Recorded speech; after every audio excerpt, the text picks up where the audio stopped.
itu indah jamaah yang dirahmati Allah ya, sebelum kita masuk kesimpulan di tema kita hari ini, sama-sama dulu nih kita lihat nih ada berita viral atau artikel yang sedang hangat-hangatnya saat ini. Coba sama-sama kita lihat tayangannya, ini dia nih. Ini dia ya, masjid di Desa Ngoto, Yogyakarta menggelar salat tarawih secara jarak jauh. Yakni dengan cara memandu jamaah dari masjid melalui pengeras suara masjid.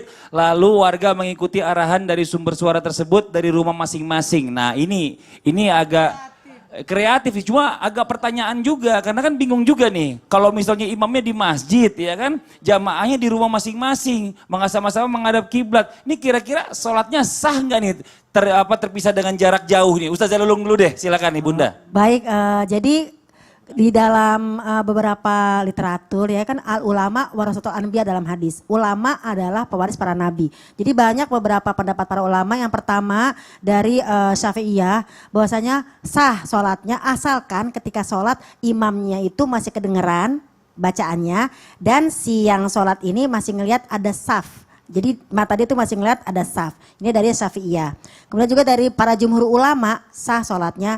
Tapi dia harus benar-benar mendengar dan mendengar saja pun gak apa-apa walaupun tidak melihat. Iya. Nah, jadi masalah sholatnya sah tapi masalah. Safnya terpisah ini? Safnya terpisah. Yang penting dia bisa ngeliat saf. Jadi misalnya saya di rumah nih. Nah ini juga ada dalam riwayat dari, mohon maaf ya, ada riwayat dari Asma binti Abu Bakar. Jadi ketika Asma binti Abu Bakar datang ke tempat Aisyah. Kemudian ternyata Aisyah pun sedang dalam keadaan sholat dan dia terpisah dengan imam. Iya. Tapi di sini para jumhur ulama mengatakan asalkan dia mendengar dan melihat hal itu. Oke. Kecuali kalau misalnya nggak ngelihat, ya kan? Ya, Kalaupun ada batas tembok dalam jumhur ulama mengatakan dalam jumhur ulama itu asalkan temboknya itu kelihatan. Kalau ini cuma mendengar doang nih yang saat kalau ini tembok nih. ketutup banget, Iya. nah itu nggak bisa. Nah coba dari Ustadz Syam nih, Gitu. mau izin Coba sedikit dari aja nih, Ustadz. silakan.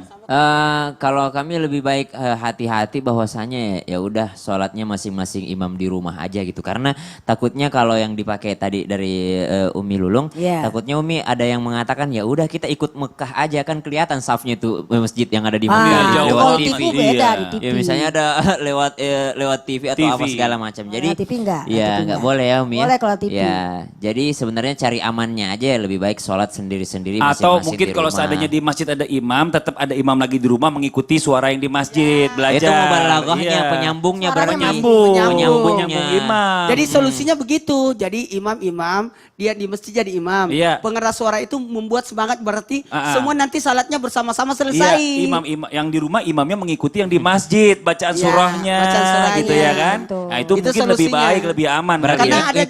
ada juga yang nelpon saya, ditanya Ah. seperti itu. Gimana saya bilang itu tidak kategori berjamaah tapi Ya, bersama-sama. mungkin nanti kita bisa Iya. bahas Tapi lebih memang, lanjut di tema memang yang ada berikutnya ini, ya. Luas, ada lebih jarak luas. 300 hasta. Iya. namanya. Iya, Jadi kalau bilang, di rumah. Kalau di rumah Ya harus nanti ada jarak. ini nggak bisa tetap. dibahas singkat sih Bisa, masalahnya. Ini nanti masalahnya pada judul masalah yang khilafiyah ini berikutnya. ya. Ini agak bingung nih. Nanti kita coba dengarkan kesimpulan dulu deh di hari ini dulu deh. Silakan. Iya Ustadz Maulana silakan. Bismillahirrahmanirrahim. Kesimpulan kita hari ini adalah ibaratnya begini. Tema kita hari ini menarik sekali, menghibur banget.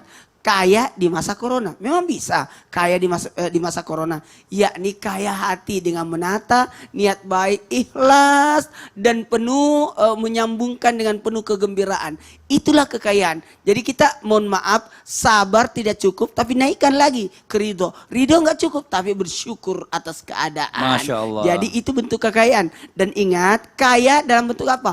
Kaya ibadah, tetap ngaji, tetap puasa, tetap baca Quran, dan tetap bersedekah. Dan sedekahnya luar biasa, karena langsung keluarga terdekat.